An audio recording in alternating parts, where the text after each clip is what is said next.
उपरे निर्मित आनिमेशन चलचित्र को नहीं तुटुनी झमेला फिल्म रिलीज उपरे काली हाइकोर्ट दे पारंती बड़ राय।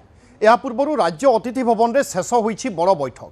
এই बैठक रे उपस्थित थिले गजपति महाराज दिव्य सिंह देव सहित आईन मंत्री पृथ्वीराज हरिचंदन, मुख्य शासन सचिव अनु गर्ग एवं श्रीमंदिर मुख्य प्रशासक अरविंद पाढ़ी। बैठक पर गजपति महाराज कहते महाप्रभु जगन्नाथों संस्कृति एवं महिमार उत्तम प्रचार प्रसार हेउ मूल लक्ष्य।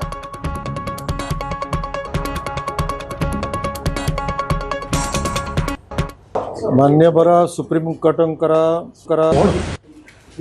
29 तारिख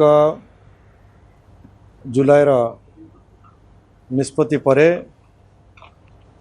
आमर महाप्रभुंकर संस्कृतिर प्रचार उत्तम भाव में केमिति हो पारिबो से विषय आज आलोचना हैला।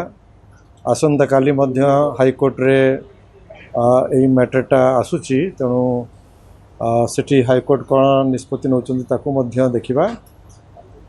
किंतु ये गोटे अति